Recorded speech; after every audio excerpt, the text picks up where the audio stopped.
Waspadalah terhadap nabi-nabi palsu yang hanya menginginkan uang Anda.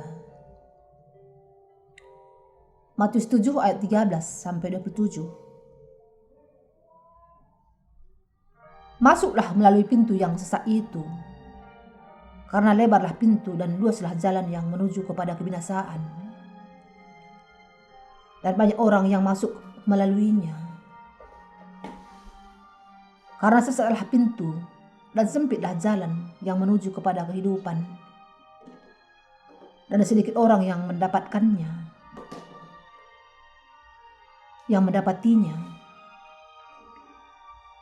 Waspadalah terhadap nabi-nabi palsu yang datang kepadamu dengan menyamar seperti domba, tetapi sesungguhnya mereka adalah serigala yang buas.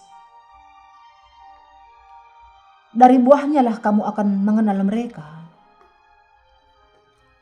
Dapatkah orang memetik buah anggur dari semak duri, atau buah ara dari rumput duri?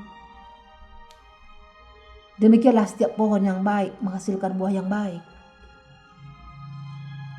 sedang pohon yang tidak baik menghasilkan buah yang tidak baik. Tidak mungkin pohon yang baik itu menghasilkan buah yang tidak baik, atau pohon yang tidak baik itu menghasilkan buah yang baik. Dan setiap pohon yang tidak menghasilkan buah yang baik pasti ditebang dan dibuang ke dalam api. Jadi dari buahnya lah kamu akan mengenal mereka. Bukan setiap orang yang berseru kepadaku, Tuhan, Tuhan, akan masuk ke dalam kerajaan surga, melainkan dia yang melakukan kehendak Bapa-Ku yang di sorga. Banyak orang akan berseru kepadaku, Tuhan, Tuhan, bukankah kami bernubuat demi nama-Mu dan mengusir setan demi nama-Mu dan mengadakan banyak mujizat demi nama-Mu juga? Pada waktu itulah aku akan berterus terang kepada mereka dan berkata, aku tidak pernah mengenal kamu. Nyahlah daripada aku, kamu sekalian pembuat kejahatan. Setiap orang yang mendengar perkataanku ini dan melakukannya, ia sama dengan orang yang bijaksana, yang mendirikan rumahnya di atas batu. Kemudian turunlah hujan dan datanglah banjir, lalu angin melanda rumah itu. Tetapi rumah itu tidak rubuh sebab didirikan di atas batu. Tetapi setiap orang yang mendengar perkataanku ini dan tidak melakukannya, ia sama dengan orang yang bodoh, yang mendirikan rumahnya di atas pasir. Kemudian turunlah hujan dan datanglah banjir, lalu angin melanda rumah itu, sehingga rubuhlah rumah itu dan hebatlah kerusakannya. Dengan iman yang percaya kepada Injil dan Roh, Tuhan kita sudah memberikan kepada kita kemampuan untuk membedakan antara nabi-nabi yang benar dengan nabi-nabi yang palsu, dan gereja yang benar serta gereja yang palsu. Di dalam Matius 7 ayat 15-20, Yesus mengatakan, waspadalah terhadap nabi-nabi palsu yang datang kepadamu dengan menyamar seperti domba, tetapi sesungguhnya mereka adalah serigala yang buas.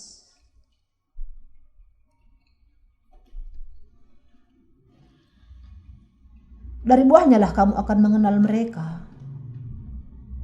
Dapatkah orang memetik buah anggur dari semak duri, atau buah ara dari rumput duri?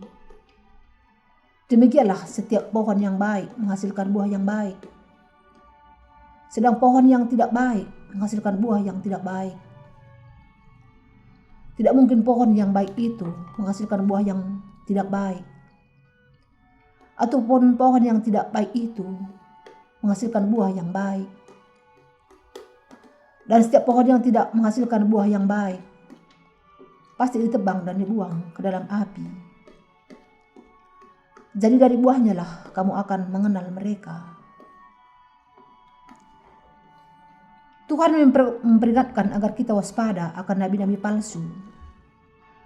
Dan sebagaimana peringatannya, kita memang harus waspada terhadap nabi-nabi palsu. Ketika seorang pendeta tidak memberitakan firman Injil dan Roh, firman Allah kepada jemaatnya, maka dia tidak sedang memenuhi pelayanannya yang benar.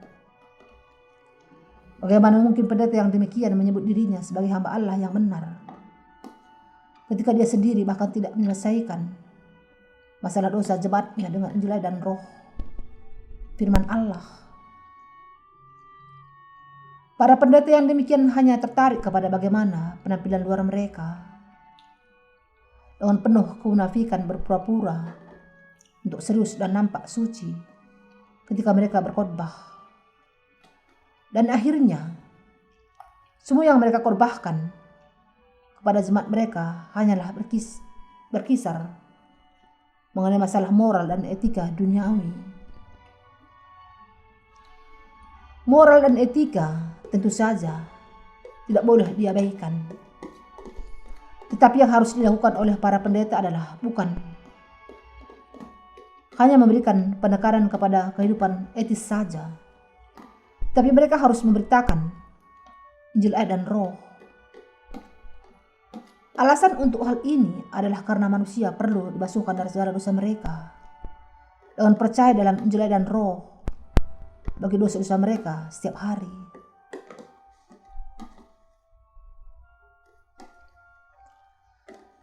Nabi-nabi palsu di sini adalah semua orang yang sudah melawan kebenaran.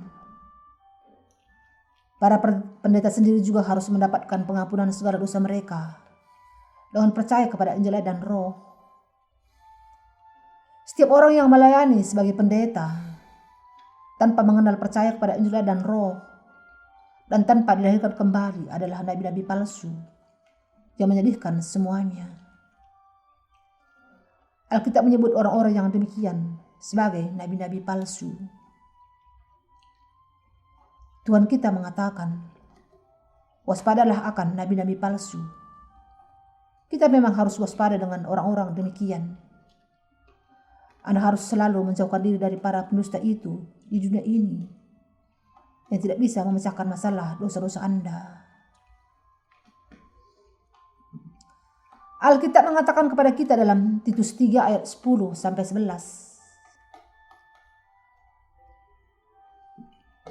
Seorang bidat yang sudah 1-2 kali kau nasihati, hendaklah engkau jauhi. Engkau tahu bahwa orang yang semacam itu benar-benar sesat dan dengan dosanya menghukum dirinya sendiri. Bagian ini menunjuk kepada mereka yang masih memiliki dosa dalam hati mereka. Bahkan ketika mereka mengatakan bahwa mereka percaya kepada Yesus, iman mereka meninggikan apa yang benar bagi mereka sendiri. Bahkan meskipun mereka percaya kepada Yesus, mereka adalah dengan demikian sebenarnya melakukan dosa yang sangat keji melawan Tuhan. Bagaimana mungkin mereka masih orang-orang berdosa kalau mereka mengatakan bahwa mereka percaya kepada Yesus Kristus sebagai juru selamat mereka? Dengan memiliki iman yang demikian, semua yang mereka lakukan adalah berdosa terhadap Tuhan. Ketika mereka mengatakan bahwa dosa-dosa mereka masih ada di dalam hati mereka di hadapan Tuhan, ini hanya menunjukkan keyakinan mereka yang salah bahwa mereka masih harus dihukum atas dosa-dosa mereka. Akan tetapi mereka merasa bahwa keyakinan mereka menganggap diri mereka sebagai orang-orang berdosa di hadapan Tuhan adalah sebuah keyakinan yang benar.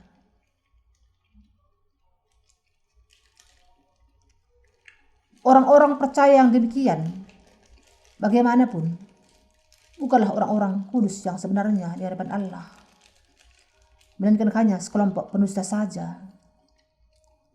Yesus mengatakan kepada kita agar kita waspada terhadap para nabi palsu yang demikian dan para pengikutnya. Kita harus mengingat akan segala sesuatu yang diperingatkan Allah kepada kita. agar kita waspada terhadap segala nabi palsu itu, pendeta palsu dan juga guru-guru palsu. Yesus mengatakan bahwa kita bisa mengetahui nabi-nabi palsu dengan buah-buah mereka. Menunjuk kepada para nabi palsu, Tuhan kita mengatakan, dari buahnya lah kamu akan mengenal mereka. Adalah dengan buah-buahnya bahwa kita bisa mengenal nabi-nabi palsu. Jenis buah yang bagaimana kemudian ia akan menyatakan kepalsuan nabi-nabi itu. Tuhan kita secara retoris mengajukan pertanyaan, dapatkah orang memetik buah anggur dari semak duri atau buah ara dari rumput duri? Sebagaimana rumput duri tidak akan menghasilkan buah ara yang baik.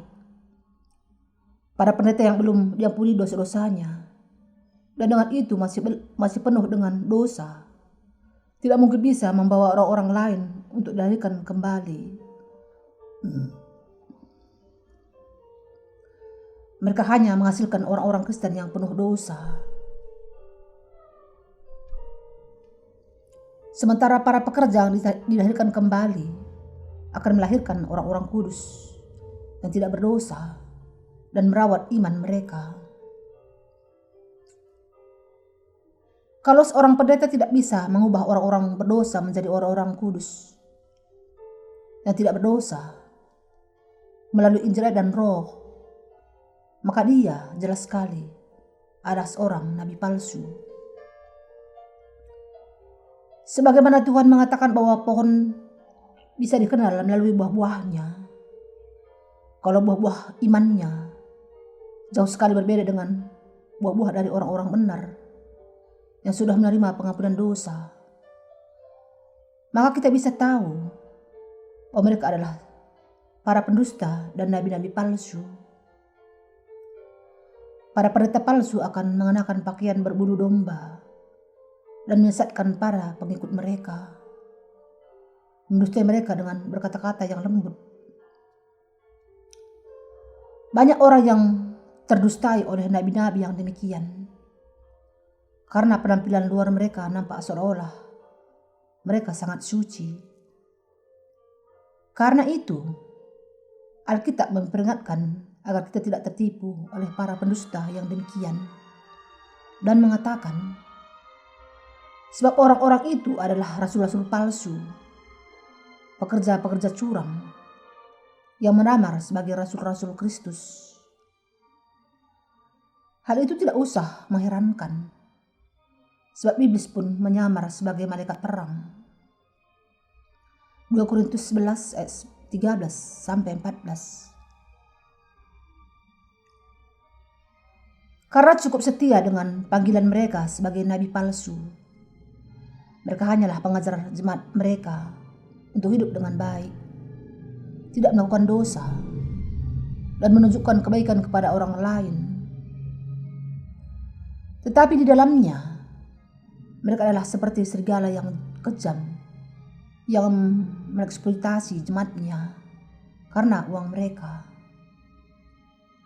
Khotbah mereka akhirnya akan mencapai kesimpulan yang sama, memerintahkan kepada jemaat mereka untuk hidup dengan baik, dan bahwa yang harus mereka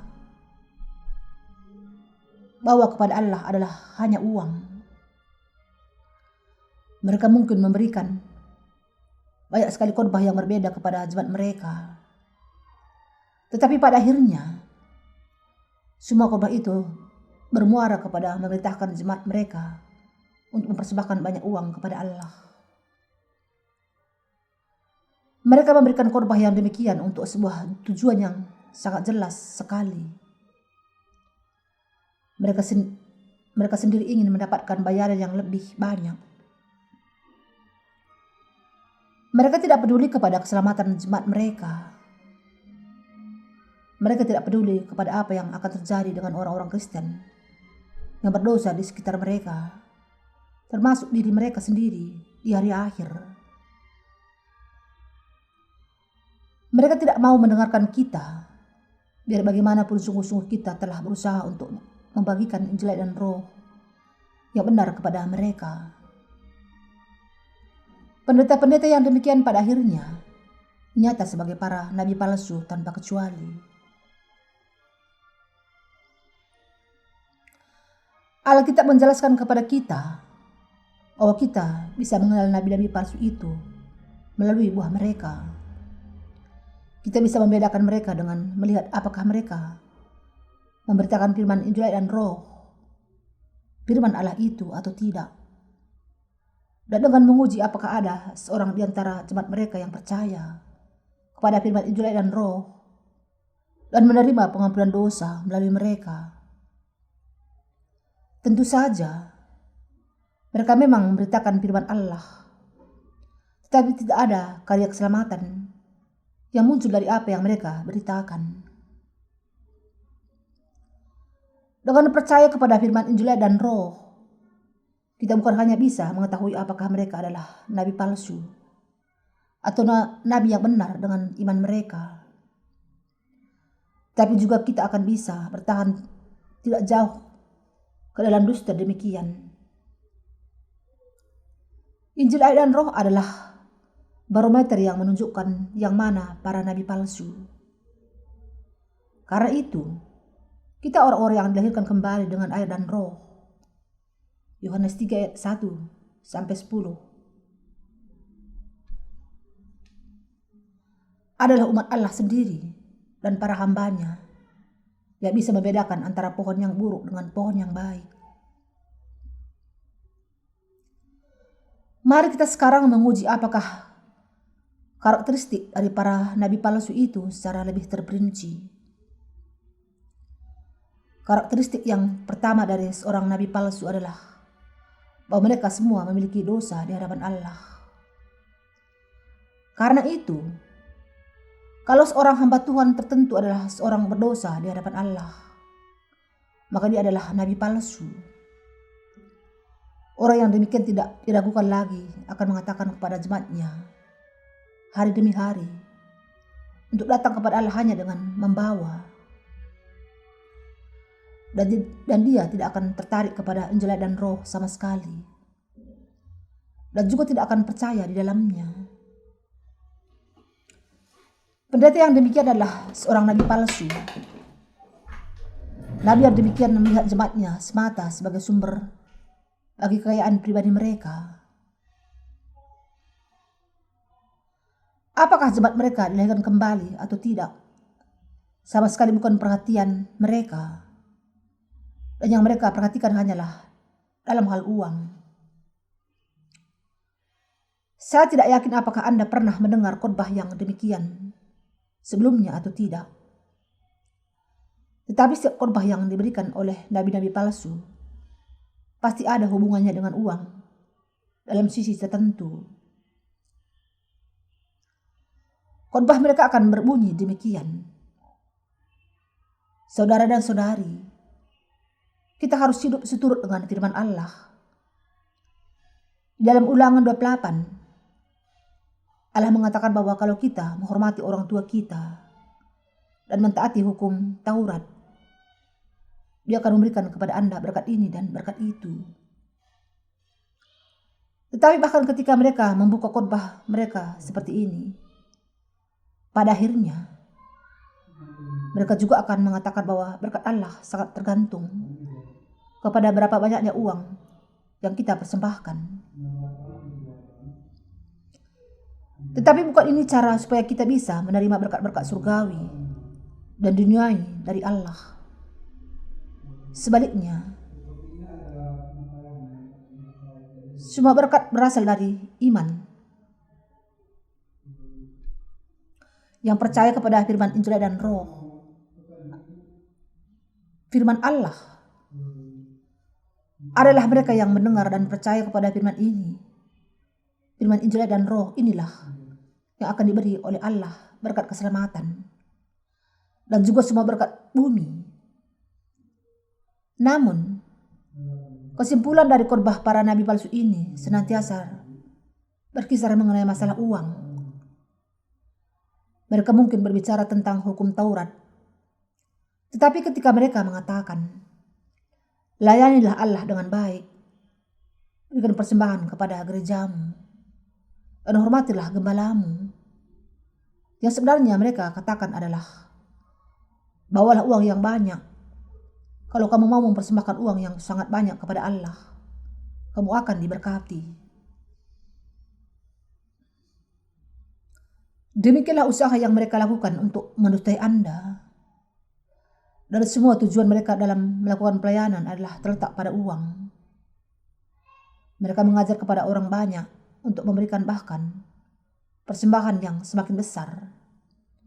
Dengan mengatakan, semakin banyak persembahan yang Anda berikan, semakin Anda akan diberkati dan semakin cepat iman Anda akan bertumbuh. Tetapi, orang-orang yang percaya kepada Injil dan Roh dan memahami beritanya tidak akan didustai oleh pendusta yang demikian. Kita harus menjauh dari dusta para nabi palsu. Yesus mengatakan, waspadalah terhadap nabi-nabi palsu yang datang kepadamu dengan menyamar seperti domba, tetapi sesungguhnya mereka adalah serigala yang buas. Para nabi palsu itu adalah seperti serigala. Mereka berdiri di tengah domba-domba memakai bulu domba. Tetapi hati mereka tetaplah hati serigala, menunjukkan gigi yang tajam, yang siap untuk menelan kawanan domba itu. Karena mereka memang terobsesi oleh uang. Menurut Alkitab, semua nabi palsu itu tidaklah lebih dari serigala saja. Jauh dari memberitakan Injil kehidupan baru kepada jemaat mereka, mereka justru membawa para pengikut mereka untuk percaya kepada sesuatu yang berbeda dengan Injil dan Roh. Dan dengan melakukan hal itu, mereka hanyalah mengeksploitasi jemaat mereka yang sedang sekarat tertimbun oleh dosa dalam hati mereka. Orang-orang yang melakukan hal-hal yang demikian tidak lain dari para nabi palsu. Tidak semua orang memahami bahwa nabi palsu itu sama sekali tidak berguna.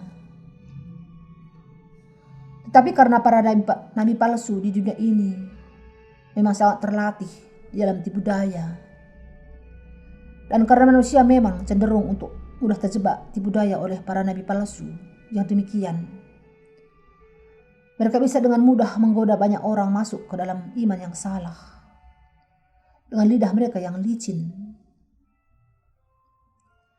Di zaman ini, kebingungan merajalela di dalam pikiran manusia karena ada terlalu banyak pendusta yang mengelilingi orang-orang kudus. Tetapi faktanya adalah bahwa para pendusta itu tidaklah lebih dari sekedar pengaruh buruk bagi semua orang. Bahkan hal-hal yang ada di dunia ini memiliki tiruannya yang palsu. Sebagai contoh, beberapa toko daging meletakkan tiruan daging palsu yang terbuat dari plastik di jendela mereka. Kalau dilihat sepintas, tiruan palsu itu nampak seperti daging yang sebenarnya. Karena nampaknya begitu segar dan bagus dan merangsang selera Anda. Tetapi kalau Anda memperhatikan secara teliti, Anda akan menyadari bahwa ini bukanlah daging yang sebenarnya dan hanya tiruan saja. Mungkin Anda kemudian berpikir bahwa Anda tertipu setelah itu. Hal yang sama juga terjadi dengan toko roti. Sebagaimana ada roti yang sungguh-sungguh terbuat dari gandum. Ada juga banyak roti tiruan yang terbuat dari plastik. Bisakah Anda makan roti tiruan ini? Tentu saja tidak. roti tiruan itu sama sekali tidak bisa dimakan. Karena sebenarnya roti itu terbuat dari plastik dan hanya nampaknya saja seperti roti yang asli. Tetapi tidak peduli bagaimanapun indah dan enak kelihatannya, memakan plastik hanya akan mengakibatkan masalah yang serius bagi kesehatan dan bahkan kematian. Roti yang palsu ini sama seperti semua yang dikorbankan oleh para nabi palsu. Saudara dan saudari, tidak peduli bagaimanapun menariknya para pemimpin dalam gereja Anda, tidak peduli bagaimanapun mereka mengasihi Anda, dan tidak peduli bagaimanapun baiknya mereka memperlakukan Anda. Kalau mereka tidak memberitakan kepada Anda firman Injil pengampunan dosa yang memampukan Anda untuk dilahirkan kembali oleh air dan roh, Anda semua harus menyadari bahwa mereka tergolong dalam nabi-nabi palsu. Orang-orang yang demikian adalah para nabi palsu yang tidak lebih dari orang mencari nafkah dalam pekerjaan rohani. Alkitab menasihatkan Anda agar kita waspada terhadap orang-orang yang ini. Tuhan kita menjelaskan para nabi palsu ini sebagai serigala yang ganas. Apakah Anda masih dalam perawatan dari para nabi palsu yang demikian? Orang-orang ini bukan hanya mengeksploitasi uang Anda, tetapi yang lebih gawat lagi, mereka juga sedang mencuri jiwa Anda. Yang dikehendaki oleh nabi palsu itu adalah untuk mendapatkan sebanyak mungkin uang dari Anda, untuk membangun gedung gereja yang lebih baik dan lebih besar. Sementara mengenai apakah jiwa Anda sedang menuju ke neraka atau tidak sama sekali, bukan urusan mereka. Apa kemudian yang harus Anda lakukan? Anda harus mengenal pohon dari buah-buahnya. Setiap orang yang hanya berbicara mengenai uang setiap kali membuka mulutnya, yang kata-katanya selalu berputar-putar pada uang, tidak lain dari sekedar pencari nafkah dan nabi palsu. Dengan demikian, kita bisa mengenal nabi palsu dengan buah-buah mereka. Apa kemudian buah-buah dari nabi palsu ini? Buah-buah ini adalah buah-buah tipu daya yang menghancurkan jiwa manusia. Buah-buah mereka dengan kata lain adalah buah-buah yang memang buruk sejak semula. Para nabi palsu mau saja mengatakan bahwa Anda tidak memiliki dosa dan bahwa segala sesuatu baik-baik saja selama Anda memberikan uang kepada mereka. Dan mereka mengatakan bahwa semuanya baik-baik saja kalau Anda menaikkan doa pertobatan, disucikan dan tentu saja memberikan uang yang banyak kepada gereja. Semua ini adalah buah-buah dari para nabi palsu. Lalu bagaimanakah buah-buah yang buruk itu kemudian muncul? Buah-buah pelayanan jahat mereka muncul saat mereka tanpa henti berusaha untuk memperbesar jemaat mereka dari segi jumlah saja, sementara mereka mengelola gereja mereka seolah-olah mereka sedang mengelola bisnis mereka. Rancangan apa yang mereka pakai untuk menarik orang datang ke gereja mereka? Di antara banyak rancangan, salah satu rancangan yang paling nyata adalah menawarkan hadiah-hadiah berupa benda dan hadiah sebagai intensif untuk pengikut mereka, untuk membawa banyak orang masuk ke dalam gereja mereka.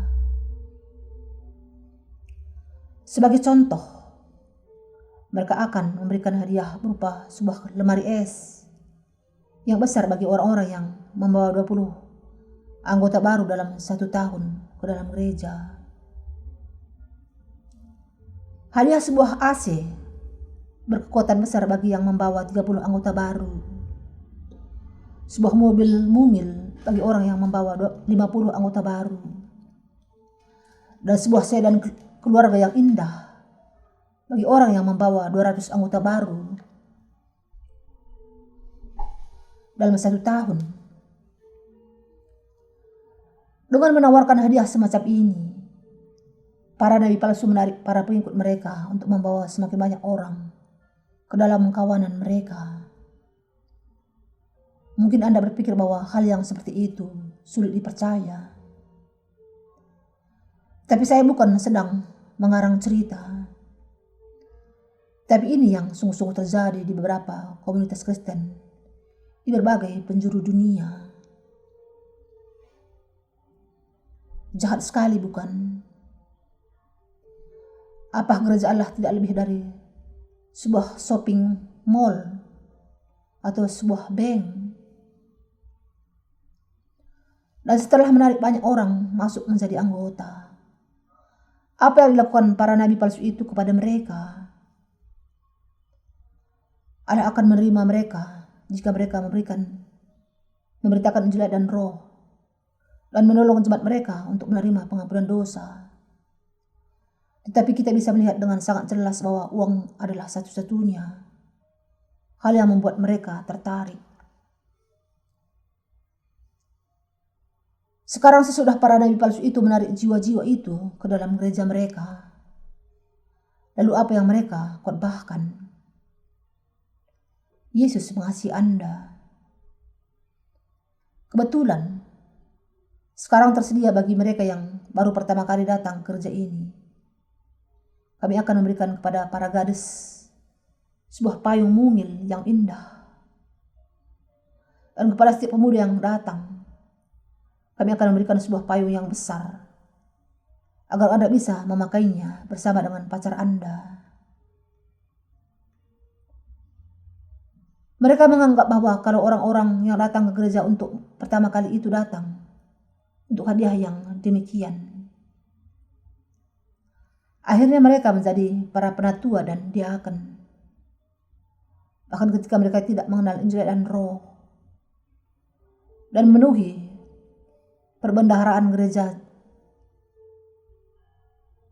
dengan segala macam persembahan, mulai dari persepuluhan sampai persembahan ucapan syukur. Dan juga persembahan ini dan itu sampai mereka meninggal.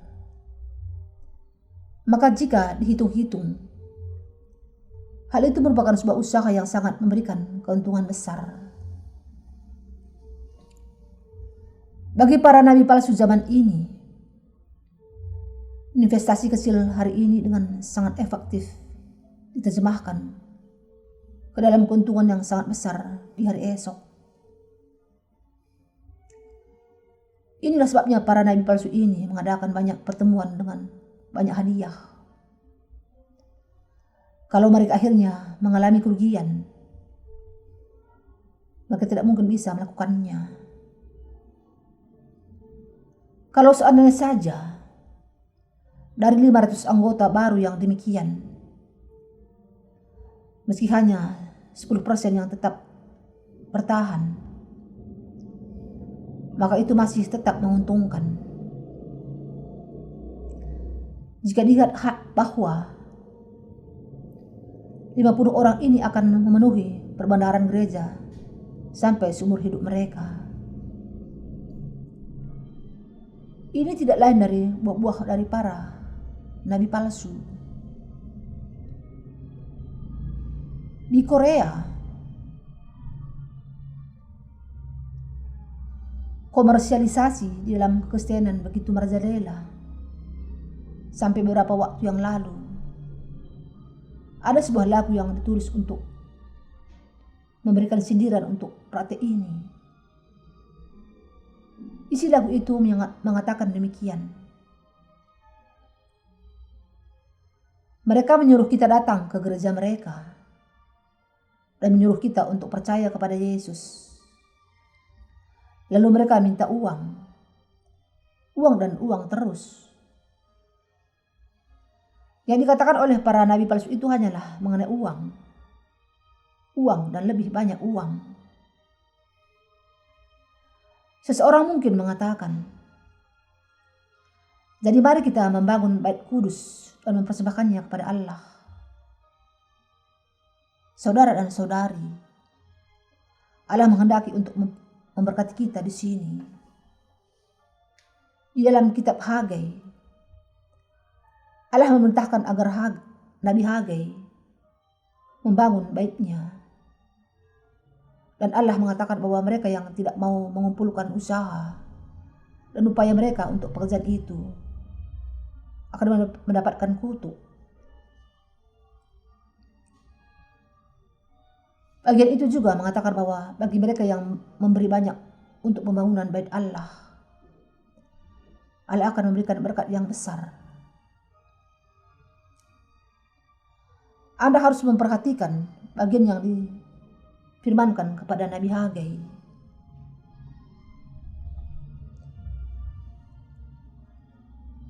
Lalu dia menulis bagian dari kitab Hagai itu dalam sebuah banner dan meletakkannya di tempat yang tinggi,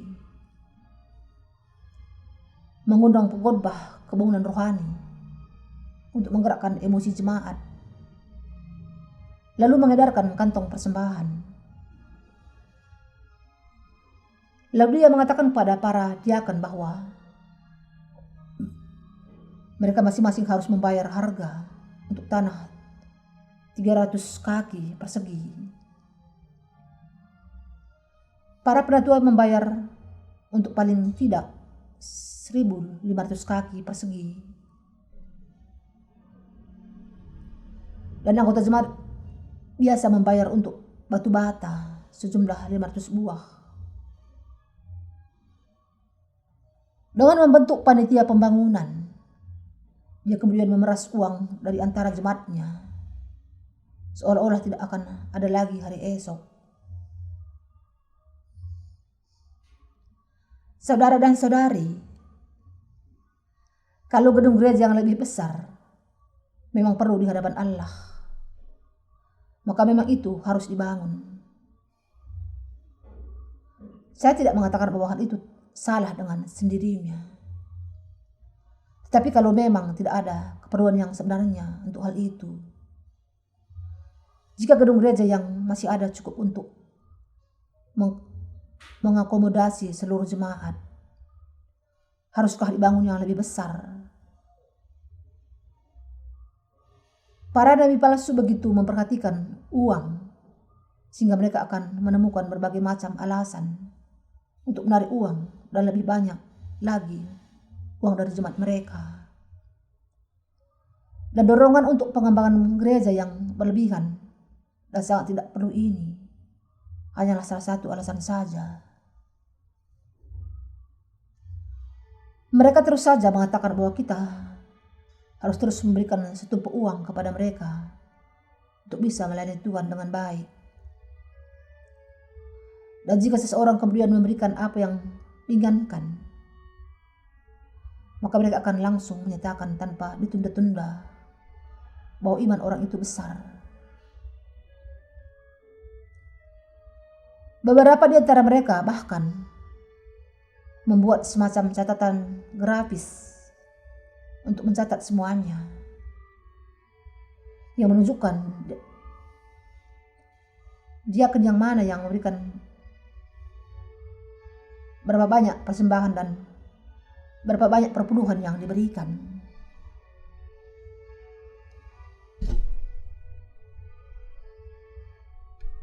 Mereka menjadikan mustahil bagi orang-orang yang tidak memiliki uang untuk bahkan datang saja ke dalam gereja mereka. Inilah iman yang dimiliki oleh para nabi palsu itu. Dan ini bukan lain dari buah-buah mereka. Kita harus melakukan kehendak Allah Bapa. Kita ingin melakukan kehendak Allah Bapa. Kita tidak boleh melakukan kehendak kita sendiri sesuka hati, tetapi melakukan setiap perbuatan baik sesuai dengan kehendak Bapa. Siapa yang bisa melakukan kehendak Allah Bapa? Hanya anak-anaknya yang bisa. Siapa yang ingin melakukan kehendak Bapanya sendiri? Orang-orang yang mau melakukan kehendak Bapa, mereka adalah anak-anaknya saja. Karena itu, hanya orang-orang yang percaya kepada Injil dan Roh yang bisa mengikuti kehendak Bapa. Dan karena kita sudah menerima pengampunan dosa dengan percaya itu dan menjadi anak-anaknya, kita sedang mengikuti kehendak Allah Bapa sendiri. Bisa melakukan kehendak Bapa bagi kita berarti kita menerima pengampunan dosa dengan percaya kepada Injil dan Roh, dan membuat semua orang untuk dibebaskan dari segala dosa mereka. Inilah yang disebut sebagai melakukan kehendak Bapa di surga. Namun banyak sekali nabi palsu dalam komunitas Kristen zaman ini. Mereka melakukan kejahatan dan bukannya melakukan kehendak Allah.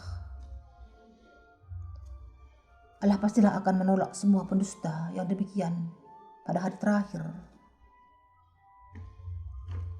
Para nabi palsu itu kemudian akan memprotes dia ketika mereka ditolak. Tetapi Tuhan, mengapa engkau menolak kami? Setelah kami bekerja tanpa lelah untuk engkau.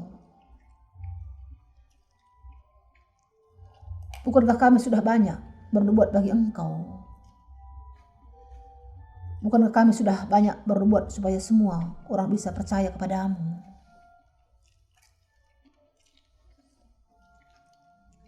Kami mengusir setan-setan di dalam namamu, menyembuhkan orang-orang yang sakit. Dan kami membangun serta mempersembahkan gereja yang terbesar, semua untuk engkau. Dan kami mengutus ribuan orang misionaris dari denominasi kami. Dan kami membuka ribuan gereja di seluruh dunia.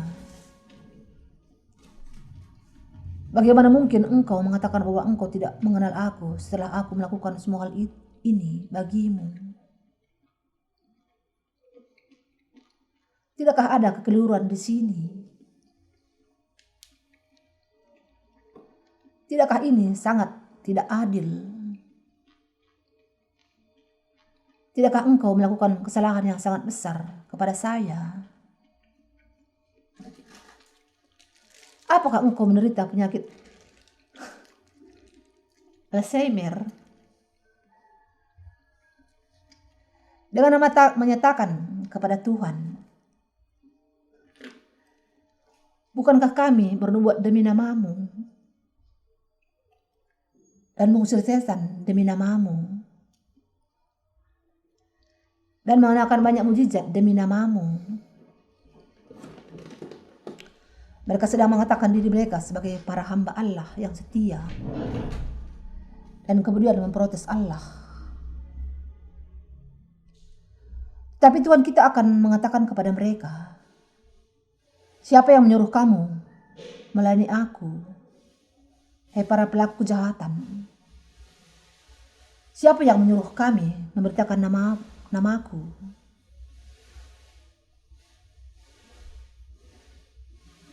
Siapa yang menyuruh kamu mengajarkan firman? Apakah aku menyuruh kamu membangun banyak gereja? Apakah aku menyuruh kamu mengusir setan-setan? Siapa yang menyuruh kamu bekerja dengan mencuri namaku? Kamu pelaku kejahatan. Siapa yang menyuruh kamu bekerja? Siapa yang menyuruh kamu membuat tekad bagi dirimu sendiri? Nyalah daripadaku, para pelaku kejahatan, karena aku tidak memiliki hubungan apapun dengan kamu. Kalau kamu tidak melakukan hal seperti itu, akan lebih mudah bagi para hambaku yang sebenarnya untuk memberitakan Injil dan Roh.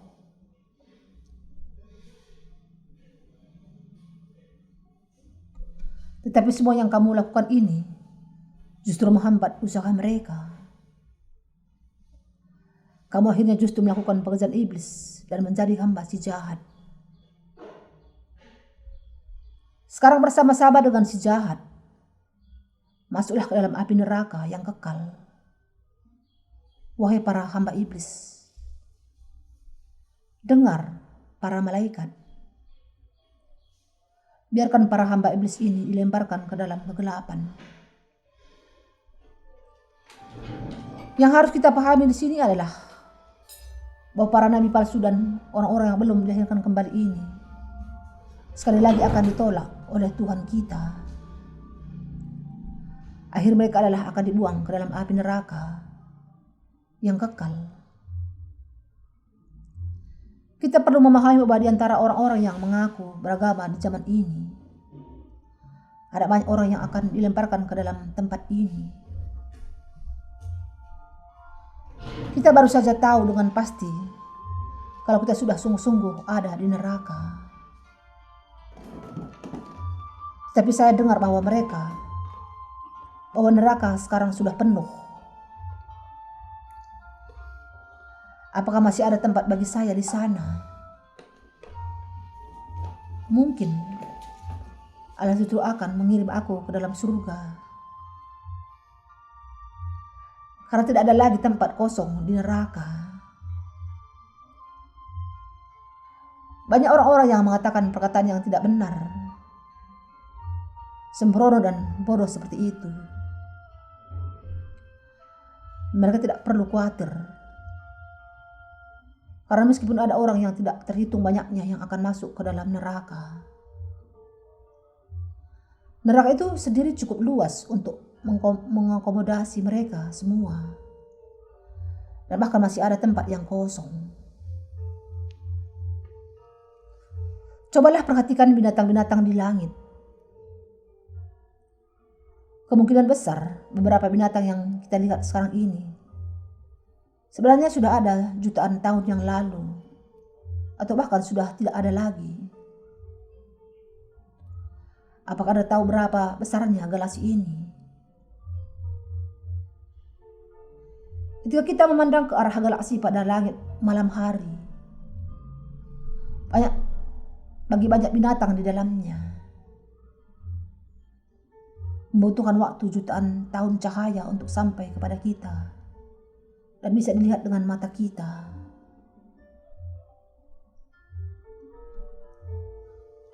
Dan berapa banyak bintang yang ada di sana. Ketika galaksi ini saja demikian, tidakkah akan tetap ada tempat di neraka untuk menerima Anda? Allah itu kekal, dan kemahakuasaan keilahiannya tetap ada dalam alam semesta yang tidak berujung. Tuhan adalah Maha Tahu, Maha Kuasa dan Maha Hadir. Tidak ada tempat di dalam alam semesta ini di mana Dia tidak ada, dan tidak ada sesuatu pun yang tidak bisa dilakukannya. Apakah Anda kemudian berpikir bahwa Allah kita akan bisa dipaksa untuk memasukkan orang-orang berdosa ke dalam surga hanya karena Dia tidak bisa menemukan tempat yang cukup di neraka untuk meletakkan semua orang-orang berdosa dan para nabi palsu? Kalau seseorang mau berpikir dua kali saja tentang Allah ketika dia memandang ke arah langit atau fenomena alam yang sangat indah, dia akan meninggalkan ketidakpercayaannya dan mengatakan, "Ya Allahku, tidak ada yang lain yang bisa kulakukan selain percaya." Allah mengatakan dalam firman-Nya, sebab apa yang tidak nampak daripadanya, yaitu kekuatannya yang kekal dan keilahiannya, dapat nampak kepada pikiran dari karyanya sejak dunia diciptakan, sehingga mereka tidak dapat berdalih. Roma 1 ayat 20. Kita harus mengenal para nabi palsu dan dengan dusta yang bagaimana orang-orang yang sesat itu tertipu.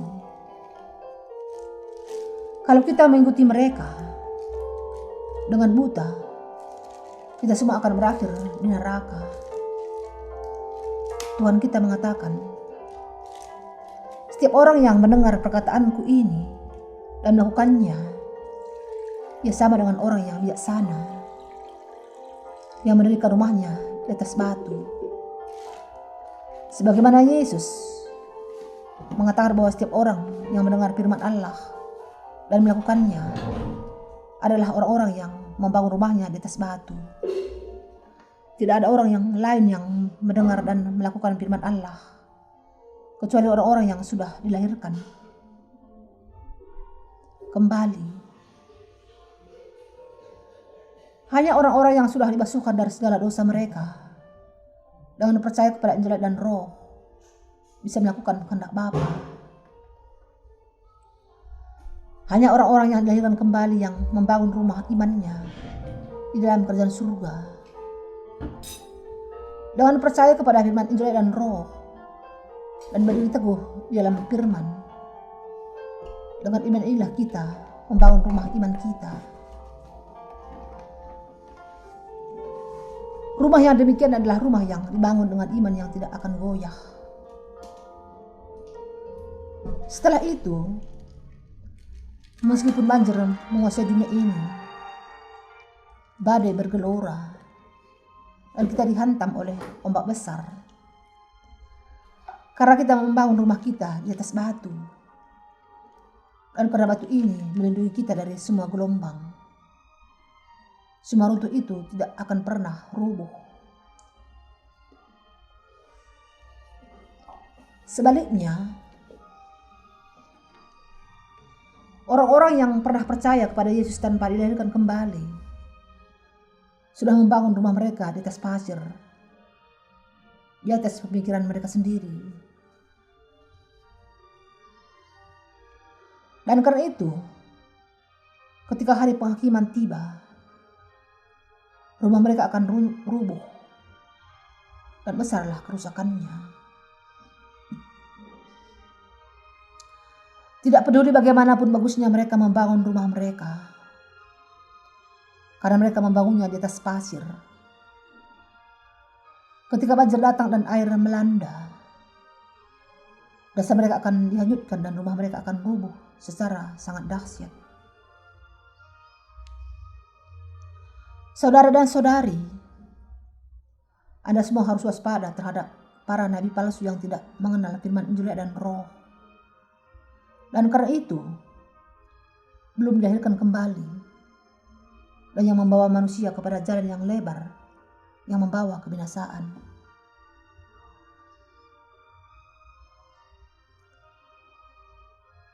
Pohon yang baik akan menghasilkan buah yang baik. Pohon yang sungguh-sungguh baik menghasilkan buah-buah yang baik. Karena pohonnya sendiri baik, maka dia ditentukan akan menghasilkan buah yang baik. Orang-orang yang dilahirkan kembali adalah seperti pohon yang ditanam di tepi sungai, yang senantiasa menghasilkan buah sesuai dengan musimnya. Tidak peduli betapapun kelemahan yang dimiliki mereka. Sebuah pohon yang baik, jika dirawat dengan pupuk dan air oleh petaninya, pasti akan menghasilkan buah yang baik. Hal itu terjadi bukan karena orang-orang benar ini menghasilkan buah-buah yang baik, tetapi karena mereka mendengar firman Allah dan percaya kepadanya, sehingga mereka menghasilkan buah-buah kebenarannya. Hanya dari orang-orang benar sajalah buah-buah kebenaran akan dihasilkan. Setiap pohon yang baik akan menghasilkan buah yang baik. Lalu bagaimana dengan Anda? Apakah Anda pohon yang baik secara rohani? Sudahkah Anda menjadi umat Allah yang sudah menerima pengampunan dosa dengan percaya kepada Injil dan Roh? Sudahkah Anda diselamatkan dari dosa-dosa Anda dengan percaya kepada Injil, air, dan Roh. Dan dengan demikian Anda sudah menjadi orang-orang benar.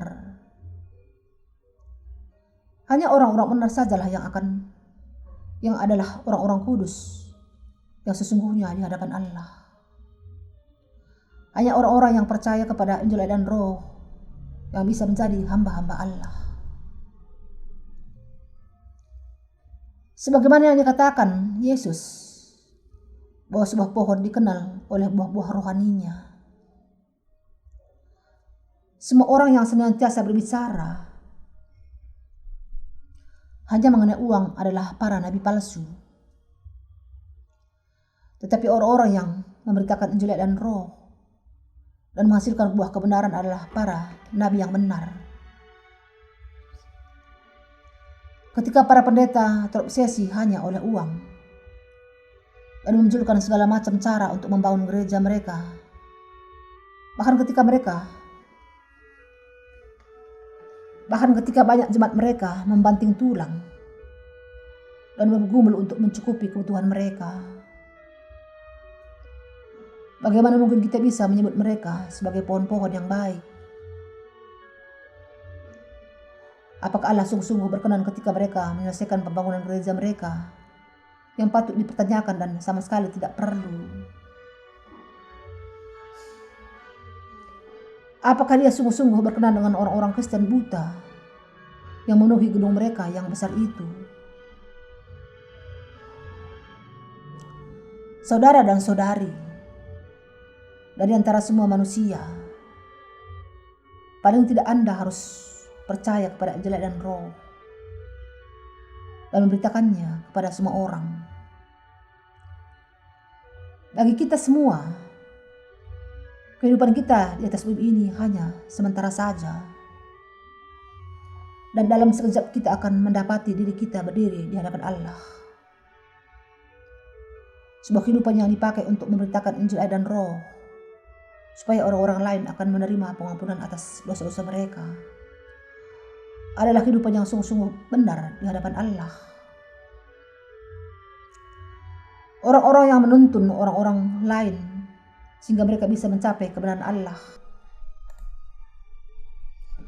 dengan mendengarkan Injil dan Roh dengan telinga mereka, memahaminya dengan kepala mereka, dan mempercayainya dengan hati mereka, dan sehingga mereka bisa diselamatkan dari dosa-dosa mereka dengan mengakuinya dengan mulut mereka. Tidak lain dari orang-orang inilah yang adalah pohon-pohon yang baik yang menghasilkan buah yang baik.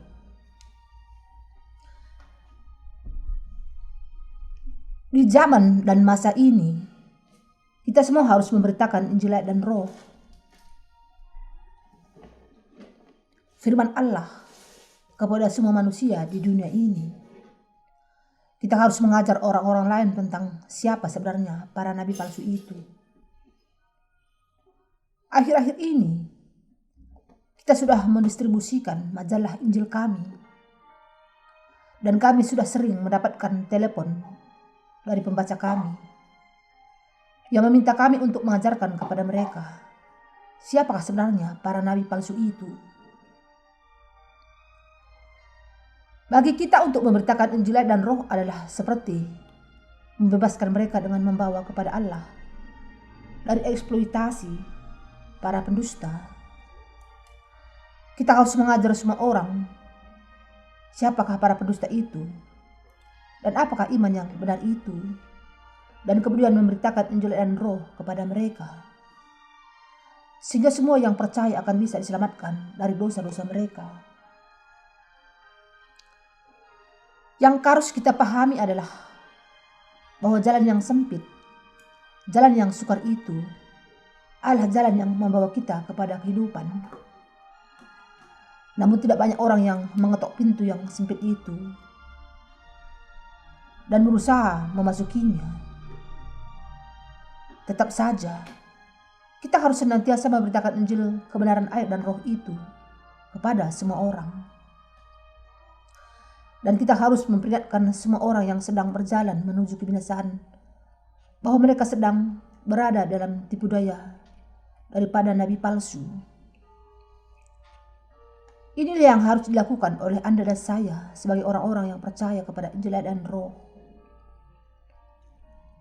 Tuhan kita mengatakan, "Akulah terang dunia. Barang siapa mengikut aku, ia tidak akan berjalan dalam kegelapan, melainkan ia akan mempunyai terang hidup." Yohanes 8 ayat 12. Dan Tuhan kita mengatakan bahwa kita, orang-orang benar, juga adalah terang dunia. Dia juga mengatakan,